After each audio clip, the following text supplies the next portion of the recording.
What if I told you that one of the most important stories in all of history, a book that literally shaped empires and philosophies, isn't really about a war, but about one guy losing his temper?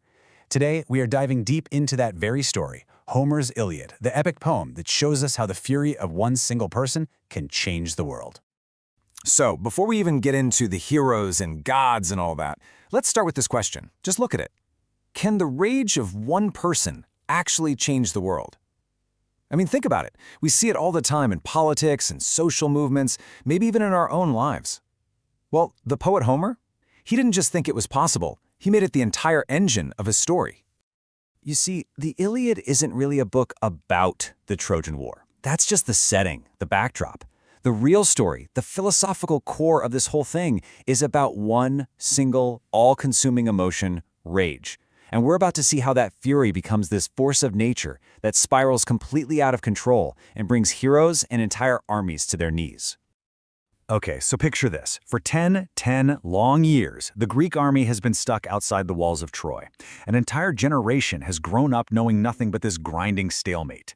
But the thing that finally breaks everything wide open, it doesn't come from the enemy. It comes from inside their own camp. The whole thing explodes because the pride of their best fighter, Achilles, gets completely shattered. So, who was the mind behind this absolute masterpiece? That question brings us to a figure who's as much a myth as the characters he wrote about, Homer. We're going to explore not just the person or the idea of the person, but the huge, timeless questions his work still forces us to deal with. You know, the funny thing is, we know almost nothing about the guy we call Homer. Was he a real person? A blind poet? Or was Homer just a name for a whole tradition of storytellers? We just don't know. But what we do know is how huge his impact was. For the ancient Greeks, the Iliad wasn't just a fun story. It was their textbook for, well, for everything. For morality, for history, for how to fight, and even for how the gods worked. And what's so fascinating, and you can see it right here, is that the Iliad was controversial from day one. You had the great philosopher Plato, who thought this book was basically poison for young minds. He argued that the heroes were too emotional, the gods were petty and awful role models, and he literally kicked Homer out of his perfect society. But then you have Plato's own student, Aristotle, who thought the complete opposite. To him, Homer was the master, a total genius of plot and character. The fact that they were arguing so fiercely about it just shows you how much philosophical power this poem had. Okay, so let's get right into that philosophical heart. What are the big ideas that take this from being just another war story and turn it into this profound look at what it means to be human? Let's break it down. The whole epic, the entire thing, hangs on its very first word, menin. Now, this is not your everyday run-of-the-mill anger. This Greek word describes something on a totally different level, a divine, cosmic rage, the kind of fury that's usually reserved for the gods. It's not just a feeling, it's a destructive force of nature, and it is the engine that drives this entire story forward. So what could possibly unleash this kind of cosmic rage? A really, really personal insult. The head honcho of the Greek army, Agamemnon, publicly humiliates Achilles by taking away his war prize, a woman named Briseis. And in this quote, you can just feel the sting when Achilles complains that his reward was taken from him, an insult inflicted right in front of everyone. For a hero like Achilles, this isn't about losing property, it's about public dishonor. And that one arrogant act lights a fuse that's going to burn everything down. But here's the thing, humans are not the only ones playing this deadly game. Up on Mount Olympus, the gods are watching, and they are definitely not neutral observers. No, they're more like super-powered fans who have picked their favorite teams, and they're constantly jumping into the battle to settle their own petty arguments. And this table here just lays out the divine drama perfectly. You've got Hera and Athena, who hate Troy with a passion because, get this, the Trojan prince Paris said they weren't the prettiest in a beauty contest. Seriously, so they back the Greeks. But on the other side, you've got Aphrodite, who won the contest, protecting her boy Paris.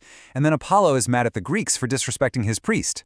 For the gods, this brutal, devastating human war is basically a spectator sport. So, if life is short and brutal, and the gods are just toying with you, what on earth are these heroes fighting for? Well, the answer is this incredibly powerful idea, kleos. As you can see, it means immortal glory.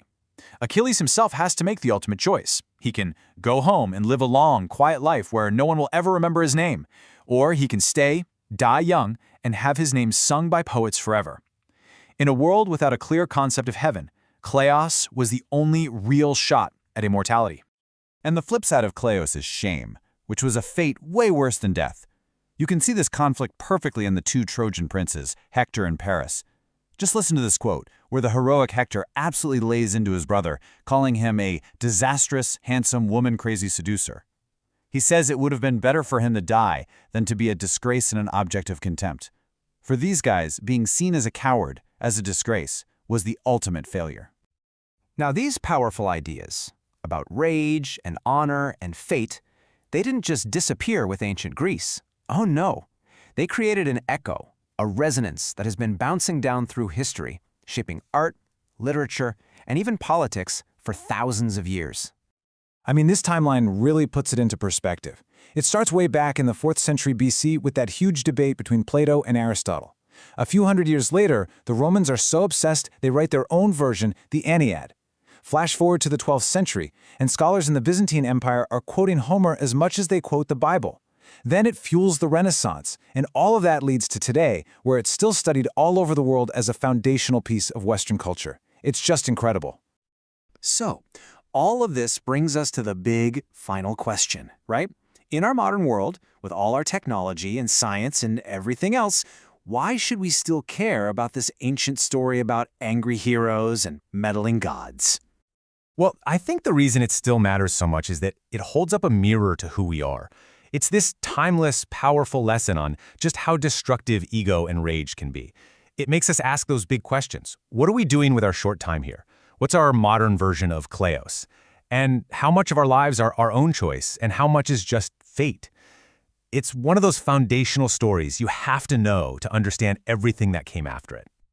So, I'll leave you with this one last thought.